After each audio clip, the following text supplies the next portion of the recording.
गजानन वाघमारे कृषी मित्र। आज आपण नांदला डिग्रस या गावात, नांदेडपासून एक 10 किलोमीटर आहे नांदला डिग्रस या गावात आलो। तर आज आपण त्र्यंबक पाटील यांच्या शेतावर आलो। तर आज आपण जाणून घेऊया त्र्यंबक पाटलाकडून की बुवा या हळदीला खताचं नियोजन कसं केलं, तेवढं आपण शेतकऱ्यांनाही बी मार्गदर्शन होईल आणि आपल्या समजा जेवढे शेतकरी आहेत तुमच्या गावातले असतील किंवा कुठलेही बी नसतील तर तेवढं ते त्यांना समजून जाईल की बुवा काय काय टाकलं या शेतकऱ्यांनी। आता शेतकरी काय करायला बुवा याचे ड्रिचिंग कर, त्याचे ड्रिचिंग कर, हे टाकू का ते टाकू का, अमुक टाकू, भरती असे ड्रिचिंग करणं चालू आहे शेतकऱ्यांचं खर्च। आणि हळदीचं क्षेत्र सर्वात जास्त वाढलं आहे आपलं नांदेड जिल्ह्यातच नाही तर बाहेर हिंगोली, नांदेड असेल, परभणी असेल, इकडं लातूर असेल, सगळीकडं हळदीचं क्षेत्र वाढले आणि शेतकऱ्यांचा खर्च सर्वात जास्त होतो आहे। तुमच्या हिशोबानं तुम्ही काय केलं हे फक्त आपल्या शेतकरी मित्रांना सांगायचं आहे आपल्या, कारण तुमचे बंधू असतील, तुमचे पाहुणे असतील, सगळ्याचेच पाहुणे आहेत, पण ते त्यांना आपण योग्य नियोजन काय केलं तेवढंच तुम्ही सांगायचं आणि तुमची हळद कशी आहे तेवढं सांगायचं। पहिलं तुम्ही काय करा, तुमचं नाव सांगा। माझं नाव त्र्यंबक चांदोजी तिडके, राहणार डिग्रस, नांदला डिग्रस, तालुका अर्धापूर, जिल्हा नांदेड।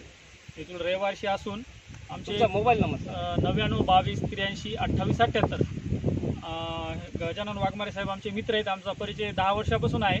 मी यांच्याच मार्गदर्शनाखाली हळदीचं पीक घेतो।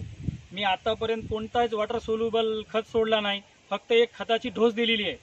डोसमध्ये मी DAP 2 बॅग, महालाभ 1 बॅग, एक कीटकनाशक आणि एक टाटाचं रॅली गोल्ड आणि अमोनियम सल्फेटची 1 बॅग, अशा प्रकारे 1 महिना झालं मला खत टाकून प्लॉटला। माझा असा 2 एकरचा प्लॉट आहे। मी 1 एकरी असे पोते वापरले खताचे आणि ही माझी हळद आहे। मी आतापर्यंत कोणताही वॉटर सोल्युबल खत सोडला नाही, फुवारणी नाही, ड्रिचिंग नाही, काहीच नाही। माझ्या हळदीला फुटवे चालू झालेत।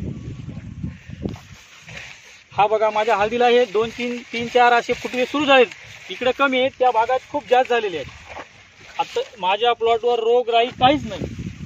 आता मला दुसरा पण डोस टाकायचा आहे, मी पण हाच डोस आता हळदीला टाकणार आहे। कंटिन्यू हाच खत टाकणार, मी आणून पण ठेवलेला आहे खत। बरोबर।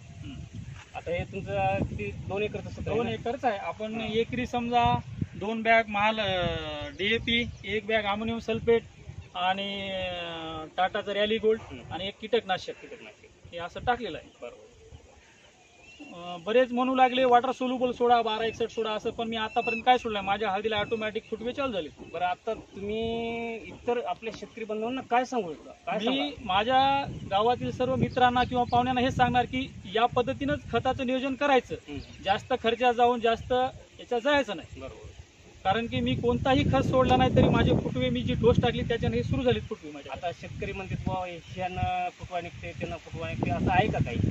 असं काही नाही। आता खूप म्हणतात यानं सोडायचं, त्यानं सोडल्यावर फुटवे चालू होतात, पण मी काहीच सोडलं नाही माझ्या प्लॉटमध्ये। आणि माझा प्लॉट बघून घ्या, मी याला कोणती फवारणी केली नाही, ड्रिचिंग केली नाही, काहीच केली नाही। पूर्ण आपण जे आता 1 महिना झाला आपल्याला खत टाकून, त्या खताचा आता हे प्रोसेस चालू आहे बघा।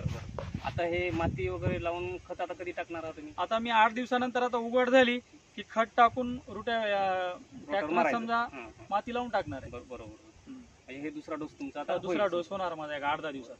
चला, धन्यवाद।